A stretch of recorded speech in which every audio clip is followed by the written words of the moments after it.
Welcome to episode 121 of I Know the DJ, the original New England podcast discussing all things DJing, music, nightlife, business, and pop culture through the unfiltered opinions of host Snacks. Give me snacks, baby. Oh, and DJ Cammy V. Let's go, See baby. the vibes, baby. Oh, man. Wake me up when September ends. And it just started. I'm going to be honest, guys. Be very honest. We are recording this episode the day after Labor Day, and I'm still hungover, and I'm not doing great. But luckily, Cammy came in like a wrecking ball. I just caught my second wind. Dude, I'm so glad you have the energy because I may not be all the way there today, guys. But we're gonna have a great show. Yeah, we are. As we always do. But I know the DJ. We did have a very busy, great weekend. You know, can't complain. That's for sure. But it's like, geez, the body just can't handle it sometimes. The bounce back isn't what it used to be, bro. It's not. It's really, really, really like not. when people try to explain to me when I was in my 20s, like, oh, dude, once you get your late 20s, once you hit 30, bro, it's all downhill. I used to be bulletproof, dude. That's why, and I would laugh and be like, "There's no way, I just don't have it anymore. Yeah. And the thing is, but it's one of those things, man. Like I'm like that veteran on the team that's like, no, like I'm still like that. I'm still him. And so I'll put my neck out and really, really try and perform. Put your life on the line. And I might perform, right? Like I might drop the points I need to drop. Yeah, of course. But then I'm like, but I almost died trying. You know what I mean? Yeah, of course, dude. It's like Larry Bird in his final years in the Celtics. Yeah, the next day, you're on your stomach, and he's got the hot pack on his back. That's me right now. Yeah, dude. But we got lots to talk about, lots going on. And Cammy's going to get us started off with our first segment of the day. All right, guys, here we go. We got a brand new segment on the But I Know the DJ podcast called The Fingers 5. This recurring segment will be a 5-minute rant about something that we've seen on social media or something that's going on in the world that drove us up a wall, you know, and we need to react to what we've seen and get it off our chest. Yeah. You know, and as all the listeners know, Fingers always had a lot to say, and his rants on the show is just what made him so great and what made the show so great. So we'll do our best to keep his fiery spirit alive with the Fingers 5 segment. Can't wait. And just to do the first Fingers 5, we have a kind of a guest, an online guest. It's actually a TikTok that is a woman going on a rant of her own. Specifically, the death of nightlife. This is a multi-minute TikTok that we found, and that, I mean, is very viral. I think it has like 3 million views at the time of this recording. And just throughout the rant, we're going to pause, kind of give our 2 cents as we continue. But this girl, it's Just Marg, posted 5 days ago about the death of nightlife. Why the club scene is over. The club scene is over because men want to be women. Hey, now. And when I say men want to be women, they want to cut the line. Okay. They want to go in with the promoter. They don't want to buy their drinks. They don't want to buy their bottle. They put on their best fit to impress other men. They're Pause at right this there. club to... Cammy can't take anymore. I mean, to a certain degree, but to put on your best fit to impress other men is, I don't think that's the case. And I think want to cut the line, want to not pay. I feel like that's everybody. Like I feel like dude, trust me, if I don't have to pay for a drink, I'm not complaining. I think one of the things I hate the most is waiting in a line. Absolutely. So I feel like this is like not like groundbreaking behavior. It's just kind of like picking at stuff. But yeah, I think the wanting to be woman statement is a strong one. I know where she's going with it. Right. And there's later in this rant, I'm like, okay, I see what you're saying. Rough start though. Yeah. Let us continue. Yeah. see this performer, to get a video that they were there and then talk about it for months that they know this performer. You know what I mean? They want to stand on No, I don't. stages with performers. Look at the Metro Boomin shit. That was so embarrassing. Okay. Did you see that? Yeah. And this happens a lot where it's dudes wanting to be in the booth, wanting to be on the stage. It's what it really is dudes want to be seen. Yeah. That's what it is, right? I do think that has become very rampant. I do think it's weird. It's called peacocking. Peacocking, correct. Shout out Katy Perry. And it is weird. Like, I get weirded out and nicked out by that. I know for me, like, when it's not my set, I'm in the cut. I'm just trying to hang out. Yeah. You know, I'm at the section or I'm at the bar, just chilling. When it's my set, time to go. Boom, and when I'm done, I'm done. I know dudes that like to linger, that want to be up there, want to be seen, want to be like seem like they're the man, or that like they're like sub promoters that want to look like the head promoter. The head, you know, if I think if anything, the only people that should be doing that are the head promoters, the DJs that are maybe like just finished their set, want to hang out or about to go on. Yep. And I think even VIP, like only celebrities. Like I think if you're even if you're a big spending VIP, No. like if you're not No. even if you're not a celebrity, but it's like, dude, Get just the fuck out of yeah. the booth. And the rest should be women. Bro, I mean, to each his own. But like, all I'm saying is, I mean, especially the VIP conversation. I know there was you had a run-in with a big VIP guest at a club. Oh yeah, did I tell that story here? I think you might have, yeah. Yeah, fuck that guy. Yeah. What a clown. But like, dude, I don't go if you forgot about that. if you, like you have a cubicle at work. Am I gonna sit behind you as you're doing your work? Yeah, No, sit on- absolutely not. Straddle your lap. But like when I work in the club scene too, it's funny to me because the bouncer who's always working the stage Useless. but they always ask me, hey, do you want anyone on stage? And my answer is No. Yeah. No, I fucking don't. Yeah, I and don't. And the best is when the dude comes up into the booth, daps you up, Yeah. and I'm okay, cool. Like I know you, like what's up, but then they stay. Yeah. And then it's like Bro, if you want to come, whatever. At the most, if you want to go up to the booth or on stage and you want to take quick pic video, say what yeah, up, cool. bring me a drink. Sure, I'm not going to Yeah. say no. Cool. But just know, like it's then like keep it going to moving. some's house Yeah, yeah. and overstaying your welcome. 'Cause It's then you- like, dude, 'cause I got to go to bed, And man. you I got put- work tomorrow. And you put me in a weird situation because I'm like, I'm gonna have to tell you to leave. And Right. then it's like when it's men, it's like like you got beef with me now. Like it's just weird. And sometimes like, you know, it's crazy because these days I don't even really want women in the booth anymore. Like I think I'm just getting older. Like, you know, I did an 18+ event last week in Connecticut, and before I went on, when the opener was on, there was mad girls in the booth. And before I went on, I went up to the security that was working the stage. And I go, listen, man, I'm 30 years old. And with the second he started laughing, he knew what I was gonna say. Yeah. And I was just like, I can't have all these girls running around and shit. I was like, that's not a good look. You know what I'm saying? I was like, so do you mind, like, right before my set, I go on at midnight, clearing the stage? He was like, bro, no problem. But, you know, I think, when I think about it too, like, even Labor Day, like, my closest homies are there. I'd be, like, I'm cool, like, with my close homies, but does that mean if my whole booth is filled with dudes, you know, is that what she's talking about? But if that's the distinction of the DJ, Right.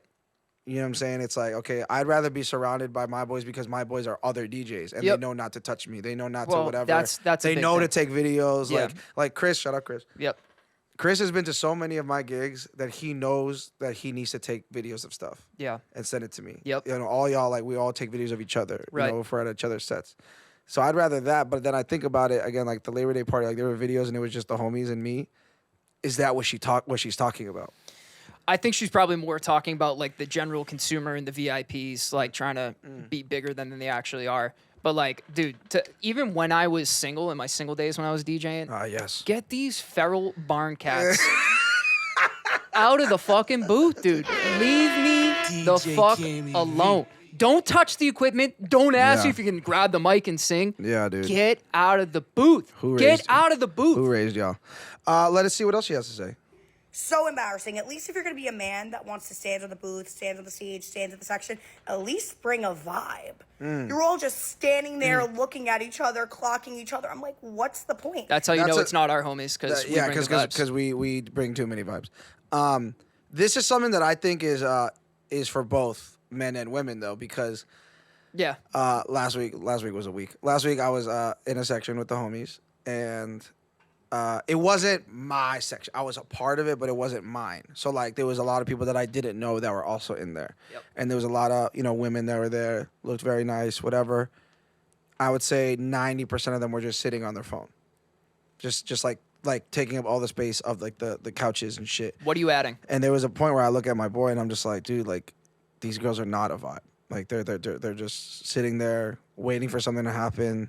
So to me, I'm like, I think that, again, this is both for men and women. If you're gonna go be in somebody's section, you're not paying for it. You're leeching onto it. Whatever the case is, your job in that section is to be a vibe, to dance, to be a good time. Because there was a point I was looking around and I was like, I'm here and I'm happy to be like in a protected space and like just with my homies and I don't have to be in the mix. But like, I'm like, the rest of the people aren't giving. You know what I'm saying? Yeah, and, of course. And that really bothered me. And again, going against to what this girl said, like that could apply to both men and women alike. Yep. And then you have other people on here like, oh, girls don't wear heels anymore to the club because there's nowhere to sit. There's nowhere to sit. You get to the promoter section, it's filled with the promoter's friends. The promoter will be like, oh, hey, like, you got to get up. Must be like, the first these time going women to are the club. here. Like, I you don't know gotta get anyone up. that's Like, sitting at these the are fucking stars club. of the show. And they're having an attitude about it. So, but look, listen to what she's saying, right? She's like, there's nowhere to sit. And it's like, well, it's a nightclub. I don't think there should be places to sit at all in nightclubs. To me, that's very anti-nightclub. Yeah, that's Very against the anti-dance DNA. floor. Yeah, anti-dance floor. Yep. You know what yep, I'm saying? Yep, and yep. so, like, shout out to the homies Stay Silent in Providence. And they own Crib, a really, really dope venue. But they have a party there called Who Will Kill the Dance Floor. Like, they have these, like, concepts that are, like, that venue itself, there is no VIPs. They don't do tables. It's one big box. Yep. And it's like you're either on the dance floor dancing or you're at the bar. Right. Those are your only two options. Yep. I think for reasons like we're saying now, like I think the fact that she's like, oh, you go to the promoter section and all the dudes are taking spaces, like honestly, great. So now start dancing. Like that's why you're there. But that's the thing. It's like to be like, oh yeah, you guys aren't bringing the vibes anyways, so you're just gonna stand around in the section. So move out of the way so I can sit down is a crazy take. Yeah. Attitude about it. And half the time when these guys do buy sections, they're standing on the couch. They don't even care about the girls in the club. They're not there to impress girls. They're there to impress other men. I think if I buy a table, I should be able to do whatever the fuck I want. You know what I mean? In terms of obviously within a respectful realm, right?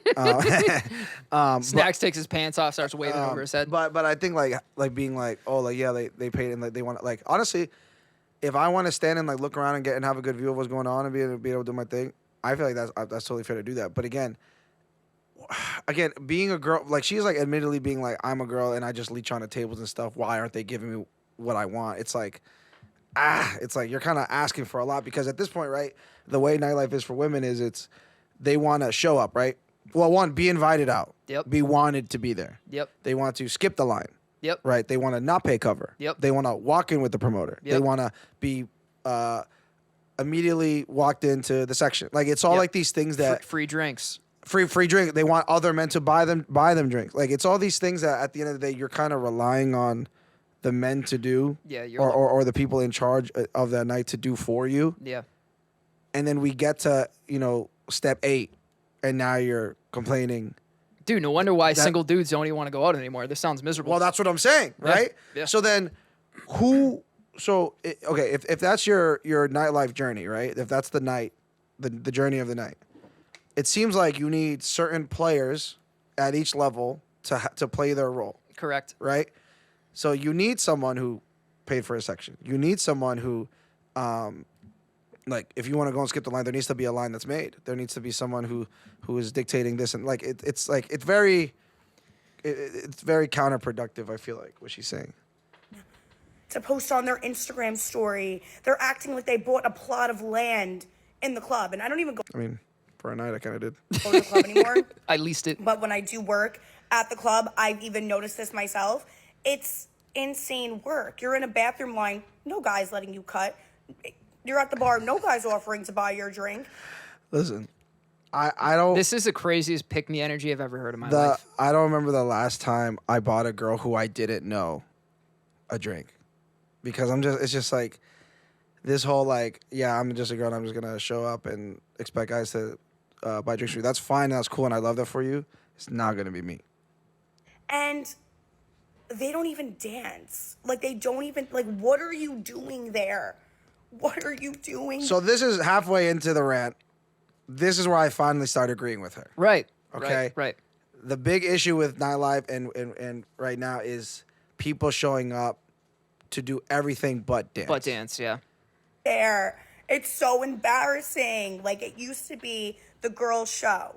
Like, the girls come in with all these promoters, all these table sections, put on their best birthday suit, and pop outside. And they're the reason why big spenders in the club spend money. Like, if you have a beautiful woman and men willing to spend money, more money is spent with the beautiful woman. Yes. Yes and no. Yes and no. It might be different because we're nightlife dudes. So Yeah. like anytime like we ever pop up for sex, it's honestly we just want to be with like we make the joke in our chats where like no women allowed. Yeah. Because that's crazy. like that's the but joke that we make. Like Yeah. we're like, okay, this is a boys' night. We're gonna have We're all a off. million Like maybe it's a drinks. Thursday or like a Sunday, and we're all off. We're going to probably one of our boys' gig to show love or whatever. We might get a section or whatever, and we'll always be like, no girls allowed, because like we just want to have our Have own a good thing and just time. have. Because we want to be With happy. the boys. With the boys. Because we want to be happy. Have a good time with the boys. So it's different for us, but I think generally speaking, if I was a dude that was out and was like, okay, I want to spend $1,000 at a table, like, yeah, I'm gonna be I want it to be filled with, hot girls, pretty girls, whatever. I get that. So I get what she said when it used to be about the girls, and that's true. But I think what's still true is like all promo recaps, flyers, it always has women. It's Yeah. always highlighting the women. So I don't think Right. that's really changed.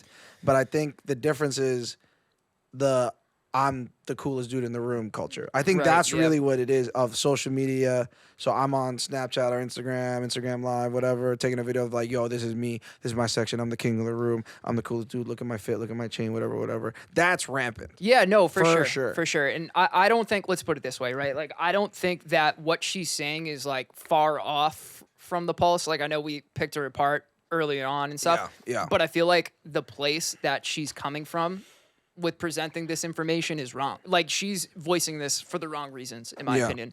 Yeah, I mean, the bigger issue is like, yeah, right. Phones, I think, really fucked everything up because I know that when you watch like rare videos from maybe the '90s club culture, where it's like people really dressed up and everyone's sweating their ass off because everyone's dancing hard, Right. hard. Like, and even if, like, I know. Shout out to Sebastian Maniscalco, a really good Italian brother, comedian. Cugino mio. Yeah, he has this thing that he talks about where back in the day he used to stand in front of his mirror between Monday and Thursday practicing dancing, how to dance. Yeah, So yeah. when it came Friday, Saturday, he knew what to do He's and turning whatever. up. I don't think that's like a thing at all anymore, No. right? No. And dudes aren't coming in to dance. Girls are coming in to dance, but with each other. Yeah. You know what I'm saying? So then there's this disparity and there's this kind of awkward, unspoken rule of like, I want guys to buy drinks for me and dance on me, but not that guy and not that guy, not that guy, like that guy. And it's like, okay, you know what I mean? It's like there was a time where people would just dance with each other. Freely, and yeah, people or men were, I think, more likely to ask women, and even if they got rejected, no one's recording anything. No one's gonna go on Instagram the next day and be like, "Oh, this guy Look was at like, this guy, yeah. this guy was trying to get all over me, whatever." And Yeah. someone tags him, and now he's like the laughing stock of the day. Like, there's just now too much risk, Yeah. you know. And I see sometimes people out and they're taking a video of that one dude who's kind of dancing on my own, and he's having a great time, and he looks weird. Like he looks like a weirdo. And people start making, and they're like, "Oh, like look at this weirdo." And, No, I love guys like and that, I always bro. reply to those, and I'm like, I wish there was 20 of those Yeah. at every night because at Amen. least they're there to have a good time. They know the They're words. there for the right reasons. They're giving vibes. You know what Yeah. I'm saying? And they might look weird, but hey, it wouldn't be weird if everyone did that. You know what I'm saying? Yeah, it's weird to you. It's weird to you. You know Yeah. what I'm saying? Yep, Not 100%. anymore. Not anymore.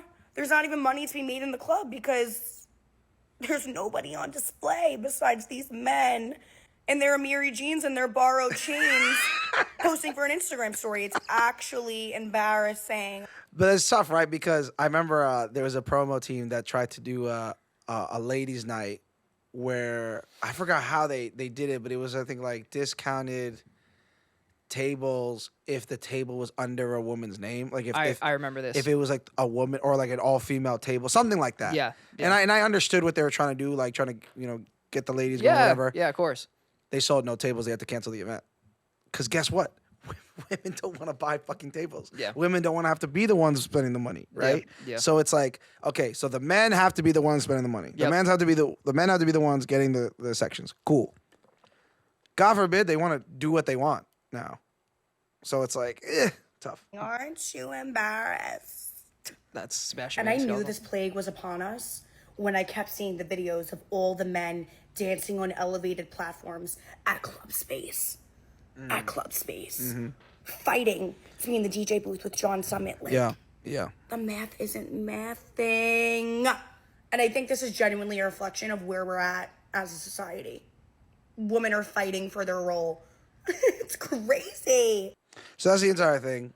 I think she's jumping around a little bit, right? Like, I do think the Club Space, all the dudes frat flicking and stuff, trying to be seen. Yeah, that's super nasty for sure. Yeah.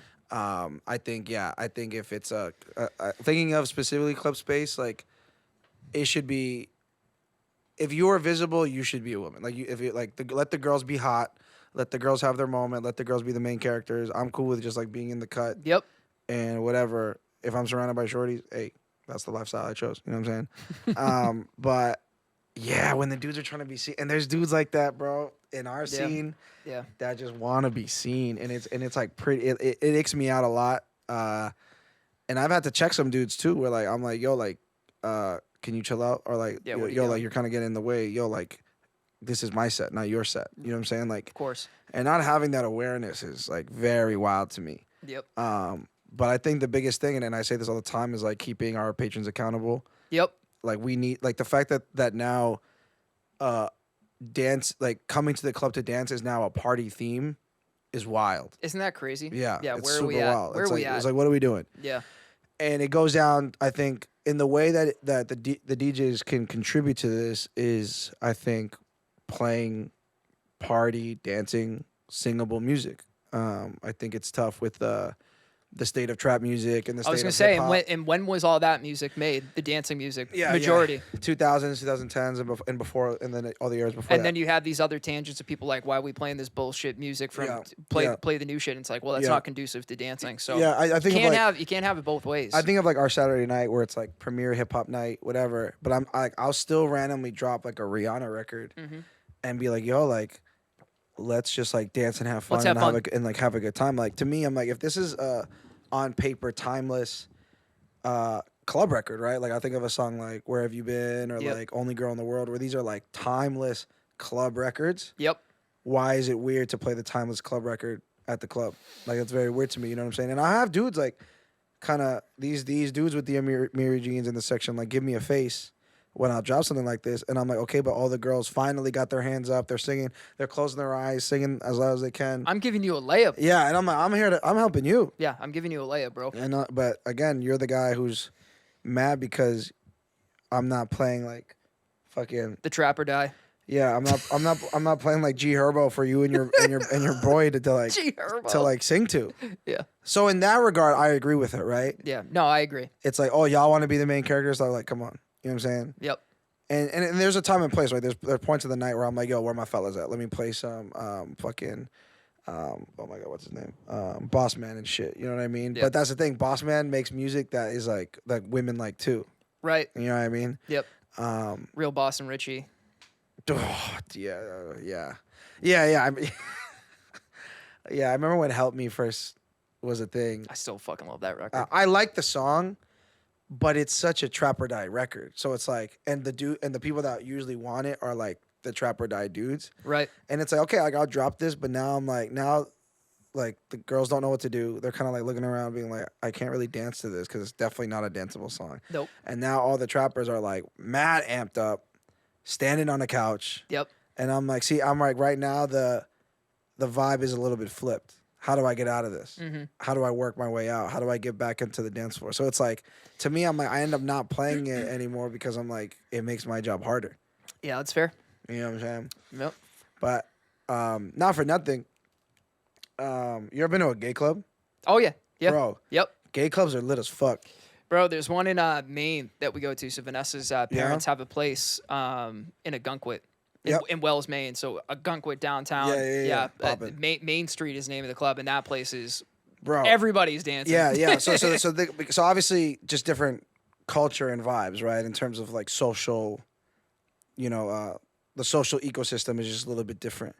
And I've been to a couple gay clubs in my lifetime, but this one particular one, it was in New York. I was out with the homies and stuff, and it was like it was a Latin night at a gay club, and so it's like the same music, it's all reggaeton and dembow and stuff, but people are there to dance. Right. You know what I'm saying? Again, just that social construct and the social ecosystem is just very, very different. And I'm there, and I'm okay. Yeah, like I know these songs and whatever, and like I'm singing to them. I'm like I fuck with these songs, but I'm like, wow, like they're dancing so hard. And then obviously they'll switch up. They'll throw in the Beyonce record and the Gaga record, and the place goes fucking crazy. And I'm like, yo, this is so much fun. Right. And the reason why it's fun for I think straight fella like myself was, first of all I was blasted. I was so drunk. But the thing is no matter what I did, there was someone in that room doing something 10 times more like extra than what I was doing. So like it just allowed us to all feel very like free,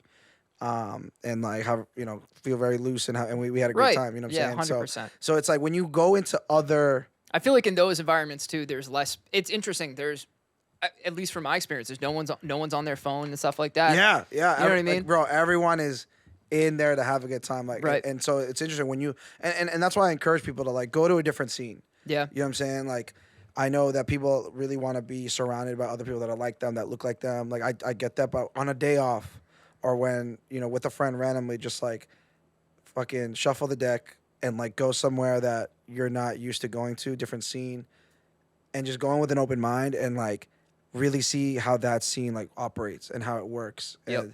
And the pace is different, the music's different, how they react to shit is different. And you'll be very shocked to be like, oh shit, like you might be like, oh, this is fun because they react this way, and it's like, okay, cool. Now you see that it's possible. Now you see that like people can be more open minded and stuff, and you'd be shocked. Like you'd really, really, really be shocked. Yep, 100%. Yeah, as Drake said, when's the last time you did something for the first time? Go try something new. There's just so many jokes I could have made, but I'm not gonna do it. Yeah, I know, man. We'll let it go. But all right, solid start to the Fingers 5. Dude. We'll try better next time. It was definitely over 5 minutes, but we'll get it next time. And shout out to Shorty. I hear what you're saying, girl. I hear what you're saying. I agree with some of it. Guys, let's really remember why we're there. Ladies, make sure you're doing your job as well. You want to be center of attention? Do some shit, wear some shit that makes you the center of attention. You know what I'm saying? Let's be for real. So we'll see you next week at the club. We'll try again next week. More news in the DJ world that shocked. I mean, I know the hip hop world, the tri-state world, Hot 97, musical institution of hip hop, and a pillar, truly. A pillar, correct. And it's still, as this recording, it's a lot of he said, she said. It's a lot of rumors still. I'm going to try and break down basically what we're working with here. But last week, Funk Flex, shout out Funk Flex, again, legend. GOAT.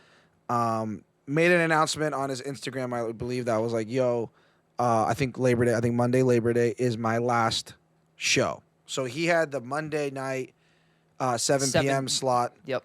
For like a long time, like decades, like 20, 30 years, maybe. Yeah, very long time. And he made this post that again was, I feel like, intentionally worded a certain way, very cryptic. That was like, this is going to be my last show. Let's make it a good one. Blah, blah, blah, blah, blah. So everyone's like, oh shit, Funk Flex is retiring. Either retiring or I remember got our fired group or chat. something, I had multiple DJ group chats that were like, yo, Funk Flex is retiring. Holy shit, this is like a really big deal. The equivalence is like, I don't know. It's like, well, he might not be the best example, but it's like Will Smith retiring from Hollywood. It's like, oh shit, like, wow, like, he's not ancient. Will Smith 10 years ago. Yeah. Honestly, Will Smith 3 years ago. Yeah. But yeah, so it's like that. Like, it's just like, oh shit, like, you didn't really think, no one was really expecting it, like, whatever. Super successful, whatever.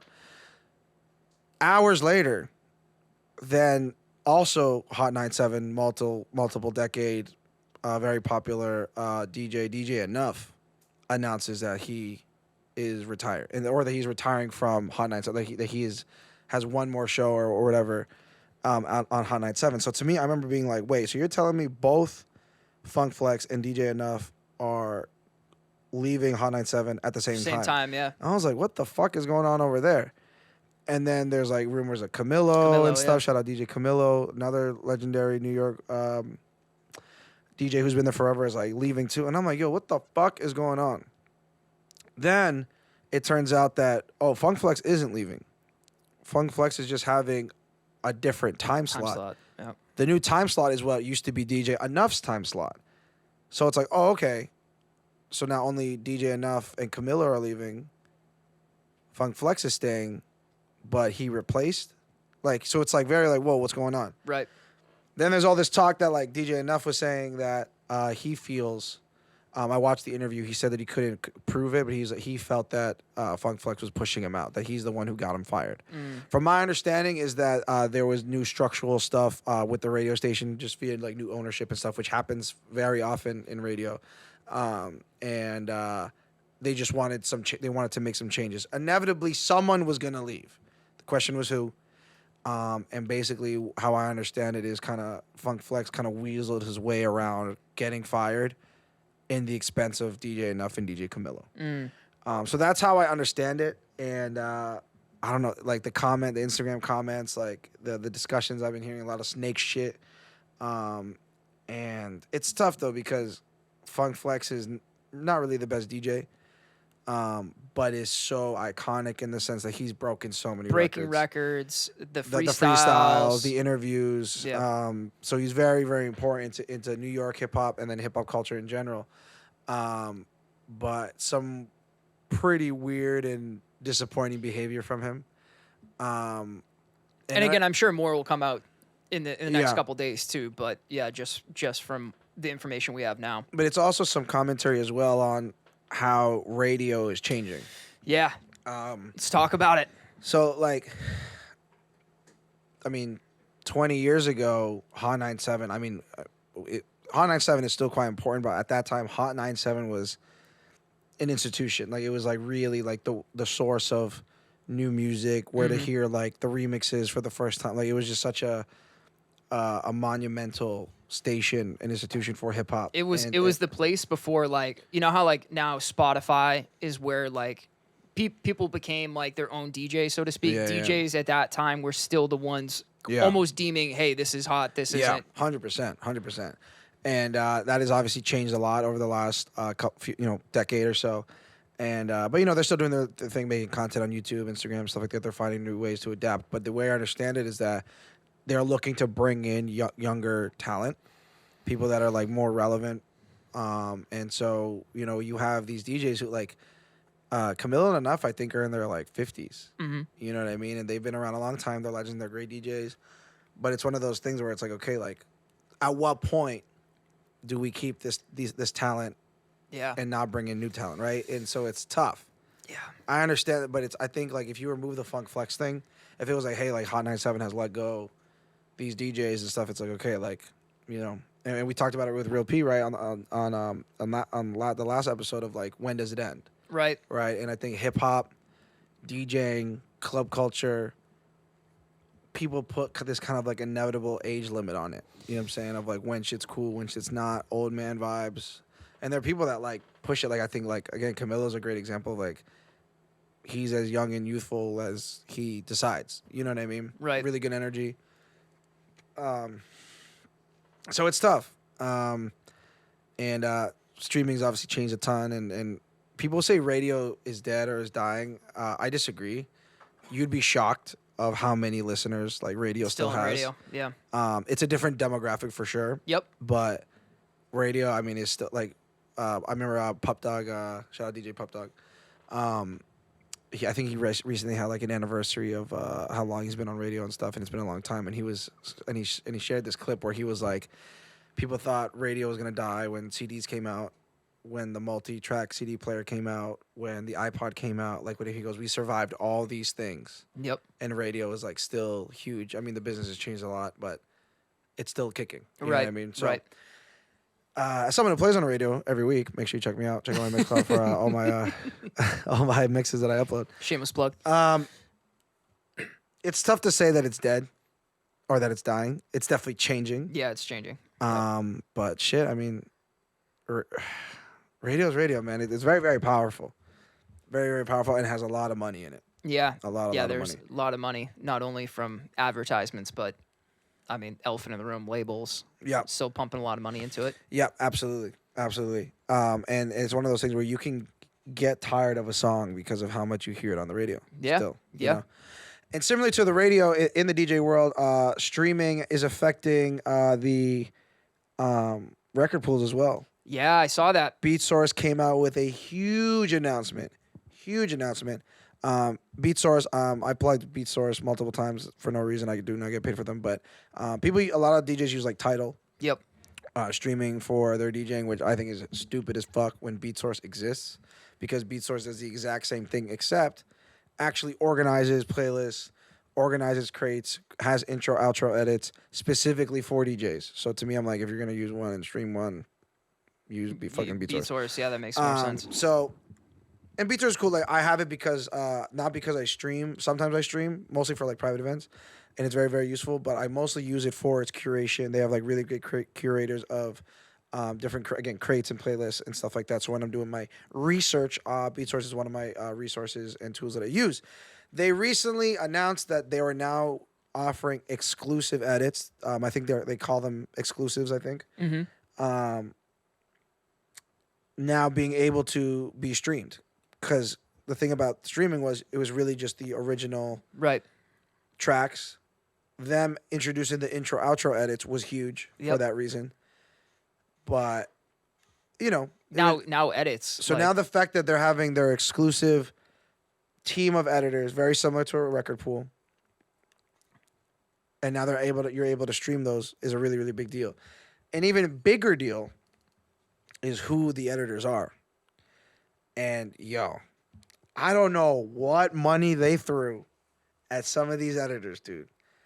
A-Track, Wookie, Mark Cutts, Eccentric. Yep. Like some of like your favorite editors, bro. Famous DJs, famous producers, all on the BeatSource team. Trays, like they started rolling out this fucking editor team, and I was like, fuck. Like a lot of dudes that like made their name by doing edits on some of our favorite record pools, and I've since left, right? Yep. The biggest thing how it's affected me is Patreons, right? Right. So I'm a guy who has a Patreon. Subscribe to my Patreon if you haven't already. And I've shelled out, I think I have like 90, I have almost 100 fucking folders of edits. Yep. On that bitch. And each folder has 5 to 15 edits on it. Do the math. I got a lot of edits out there. Shout out all my patrons and subscribers. And there's dudes that have got really popular Patreons, like Mark Cutts is one. I don't know how many he had. I would guess at least 1,000. At least 1,000 subscribers in that bitch. Yeah. And it was for $10 a month. Do the math. Like I think he had a very successful Patreon. The shit he was putting out was fucking fire. Absolutely fire. I'm a subscriber too. And so when they announced, like the same week they announced that BeatSource announced this shit, almost every editor I follow or that I'm subscribed to sends a message out. Yeah, I saw this. Hey, I'm closing the Patreon. Thank you so much for 3 years, 5 years of support. This is where you can find my mixes and whatever. He was like, but I'm closing this thing. And then I see that their name is part of the exclusive BeatSource editors, and I'm like, fuck. Well, so here's the thing. So a lot of these editors too were also on record pools prior to the BeatSource. Correct. Or they would still be on the record pools, but they were able to have their they couldn't do the same edits that they were putting on the record pool. So when we had DeVille on, he explained like Club Killer, but there were rules on Club Killers that you couldn't do, but he had all these edits, and he was like, "This is my backlog and all that shit." Right. Even Steve, same thing. Like, he has his own Patreon and stuff like that. But I don't know if you did catch Mark Cutts specifically. He's moving to Instagram. He's doing Instagram subscriber. Interesting. Maybe I'm throwing him under the bus here. I don't know, but maybe the deal was like, hey, you got to shut down your Patreon to join this. But he probably just changed the platform. He's like, yep, you can subscribe, get the same type of content on my Instagram. I mean, it had to be. But what I'm thinking is like the reason I brought up the money part was, what kind of bag did BeatSource offer to be like? I'm not trying to pocket watch, but no, it's probably insane. It has to be because if you built this community, and again, Patreon, like what Patreon's done for me, and I'm not even close to the magnitude of someone like a Mark Cutts is I have subscribers that are from all over the world now. Like Yeah. I got this one dude who's in Canada and this one dude who's in somewhere in Europe, I forget. And they'll message me or they'll like repost like them playing my edits like in whatever club there are internationally, and I'm like, okay, dope. Like my shit's getting spins over here, over there. Yeah. And that's really, really dope. But the thing is my thing is, how did they find me? Mm-hmm. Right? So every time I get a new subscriber, I'm like, okay, I'm very curious as to how this person found me. And so it's one of those like checkpoint markers of like, okay, my name is over here somewhere. And as that grows, like again, if you're over in fucking, I don't know, Zimbabwe, and like now you got like these edits and you're like talking to your other Zimbabwe DJ homie and be like, yo, now if like I got 10 Zimbabwe DJs rocking my shit, like it's like it just grows. Right. You know what I'm saying? And so that's what it's doing for me at a very small scale. So I can't imagine if I had 1,000, 2,000, 5,000 subscribers. Right.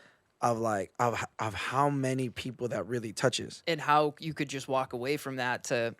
So what I was to so Beatsource, I was explaining to somebody, you know, as I just said, I'm fucking tired.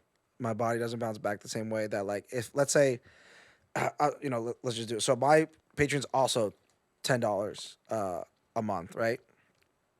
Let's say if I had 1,000 subscribers, that's 10 G's a month, right? For me sitting on my ass on Ableton and chilling at edits, right? Yep. If I'm making 10 G's a month just from this thing, like this other pipeline of money, I can probably sit away from a couple of these gigs that are fucking breaking my back and shit. Yeah, definitely. And I think that's safe to say. Instead, spend a Thursday night on the chair. Take a weekend off. Take a weekend off on the chair, sling edits, make sure they're quality and people are enjoying them. So I keep growing. Like it's like you can start like finding these different avenues of being able to do it and like be a different kind of DJ, right? Yeah. And so honestly, like as I get older, like that is my goal. I am trying to grow this bitch to be at a point where I can like maybe instead of going from 20 gigs a month to 10 gigs a month. Yep. And you they're all can really pick- good yeah, ones. You pick. And they're all really good ones, the ones I want to do. Right. And the rest of the time I'm at the crib fucking watching Harry Potter and slinging edits. You know what I'm saying? Sounds like a great weekend to me. Yeah. And so again, just for I'm on the Beatsource page right now. Their exclusive editors list. It's fucking it's impressive. Like I'm trying to understand the kind of bag and investment that they're putting into this to make this work. 4 Color Zach, A-Track, Doe Twins, Wookie, Eccentric, Mark Cuts, Dioro, Medusa, James Hype, DJ Spider, DJ Scene, DJ Eric Rhodes, shout out Eric Rhodes, Burnout, Spider Tech, Sac Noel, and Trop Killers. That's insane. That's the team. That's insane. And I'm just like, yo. Like Eccentric was a Patreon I followed, and he dropped Mad Fire. And I'm like, great. Can't get my Eccentric edits anymore unless I'm on Beatsource, which I am, but like I don't be streaming like that. And I'm a guy that likes to have the files. So this is like the first crack of like I'm looking here. One of the featured tracks is the 4 Colors That Kiss Kiss Fiend edit that I play. Right. Like I'm it's crazy. I'm just on the topic of it. Like I'm curious how Beatsource, like what you're alluding to. How is Beatsource able to bankroll these editors to be able to come in? And again, dude, like these guys are world-known DJs at this point, right? DJs, producers. So it's like, dude, I don't know. I feel like they might have been able to flip the script somehow, because a lot of the record pools have to pay to be able to have certain musics and the licenses. Like, for example, I know Club Killers, they have to rotate their music every 90 days. Mm-hmm.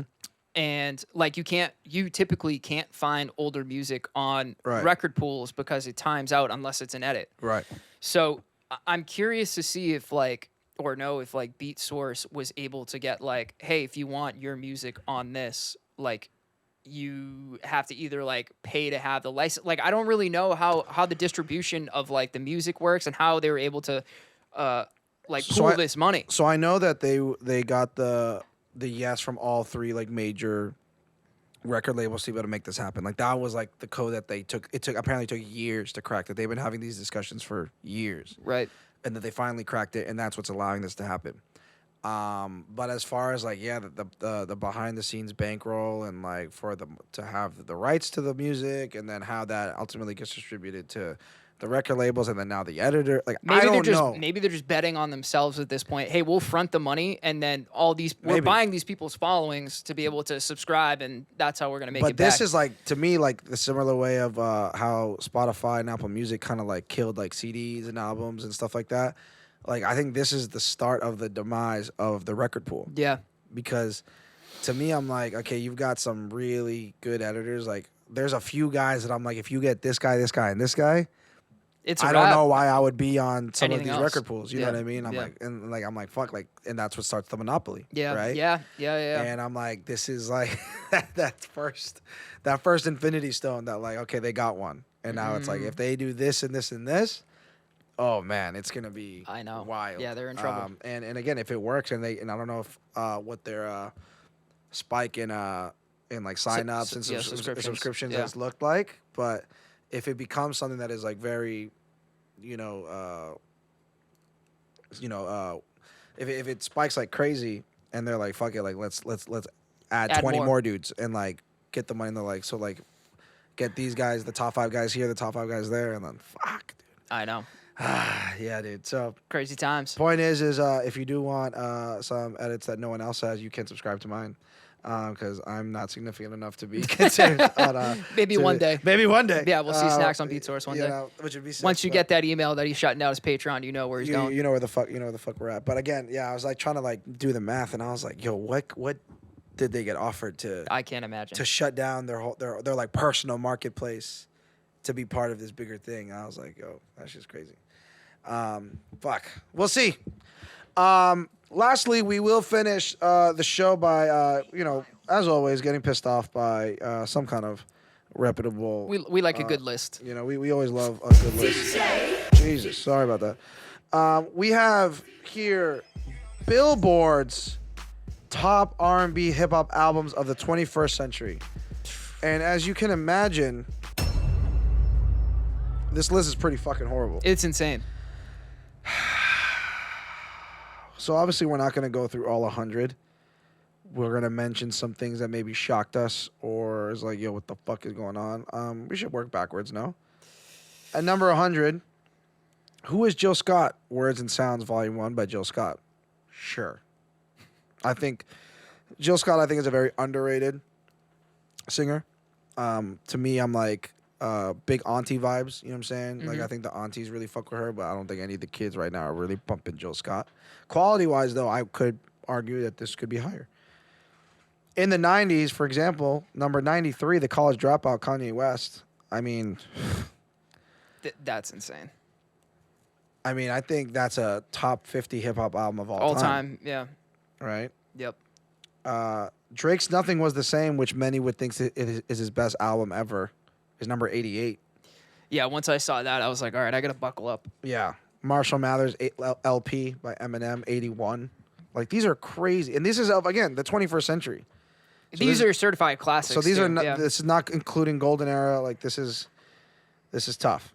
But as mentioned, this does include R&B. Mary J. Blige's The Breakthrough, number 72.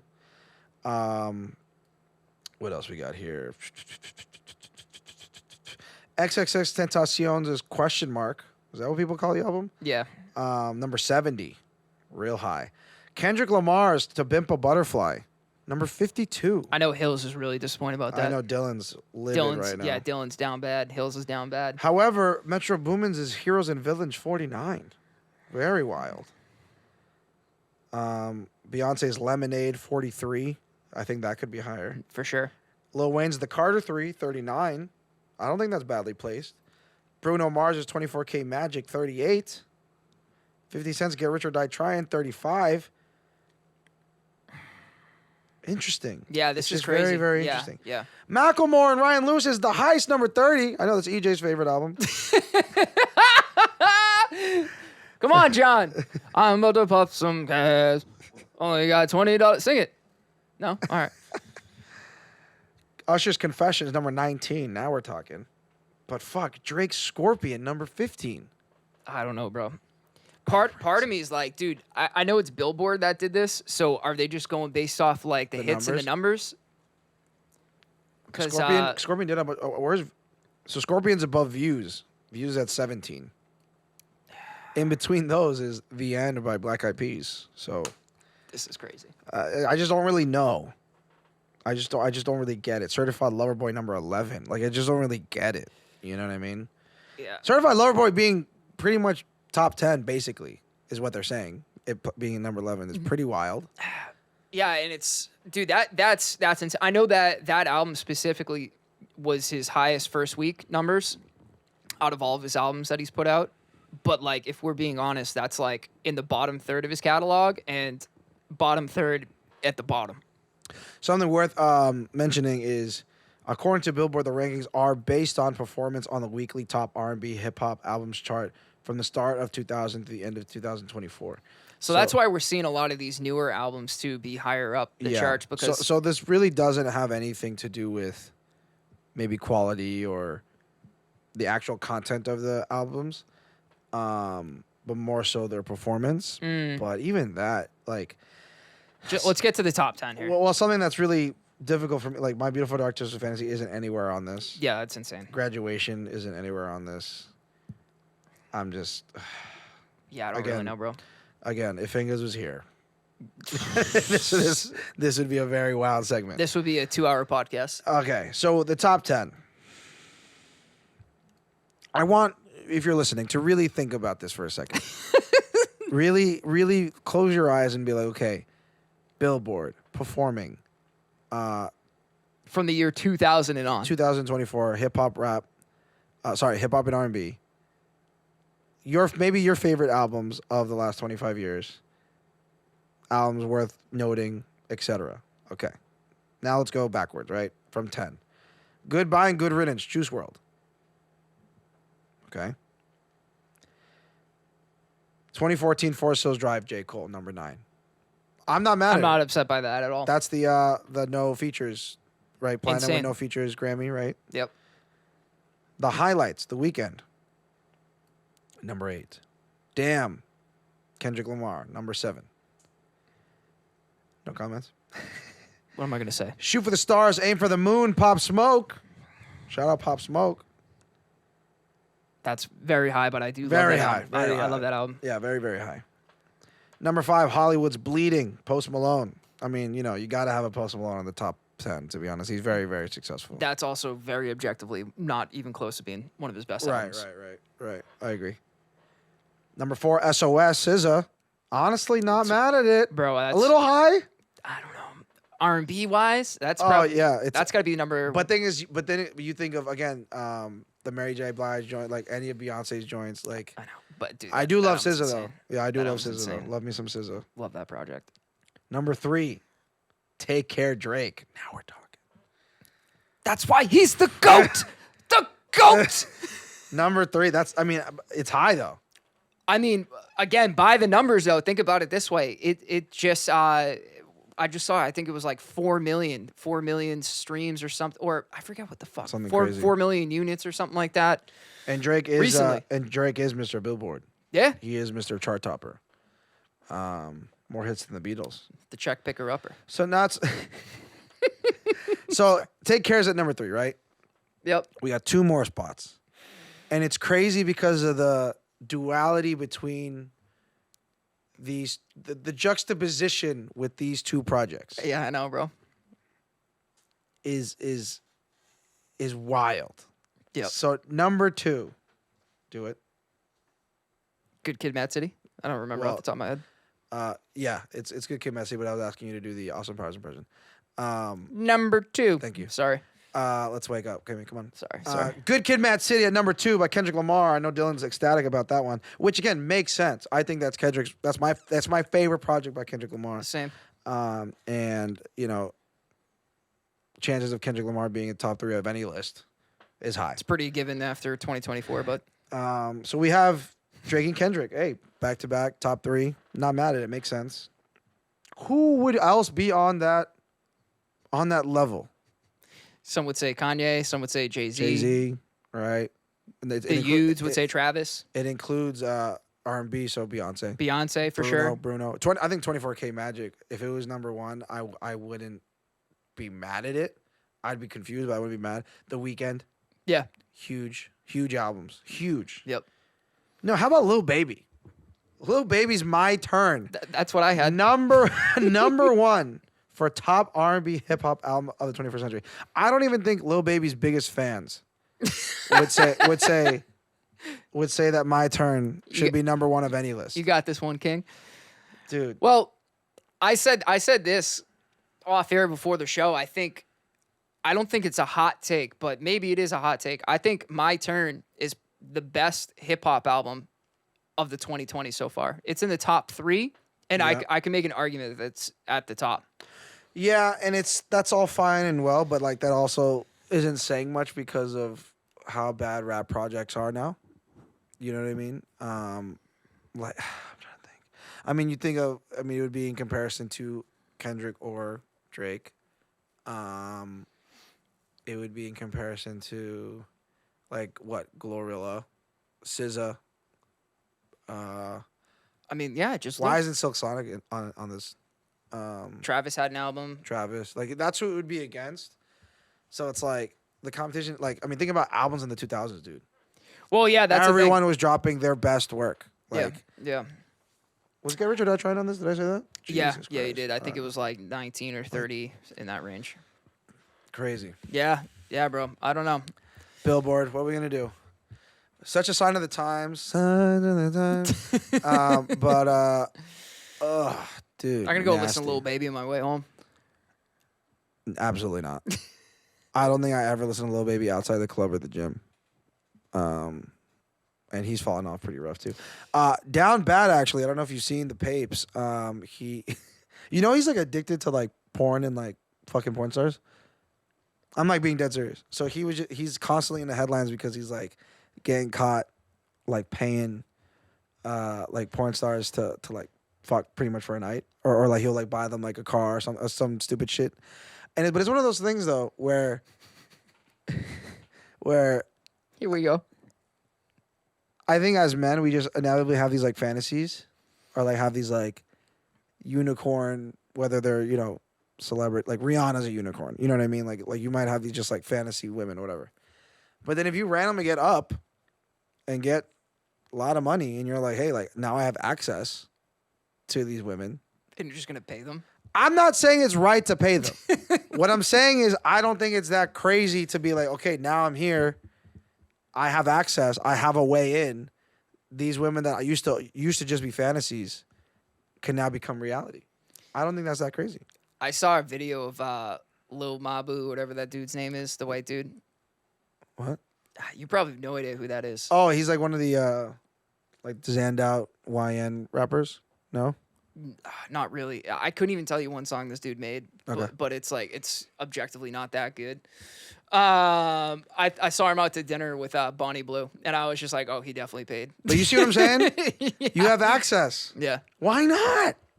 That's crazy. I'm trying to think of who. You know what? We're not going to do that today. Anyway. Thanks so much for listening to another amazing episode of I Know the DJ. Shout out to all listeners, supporters. Make sure you like, subscribe, and comment. Let us know what you think. And Cammy, anything else? Nothing clean, coach. Awesome. Thanks so much for listening. See you next time. Peace.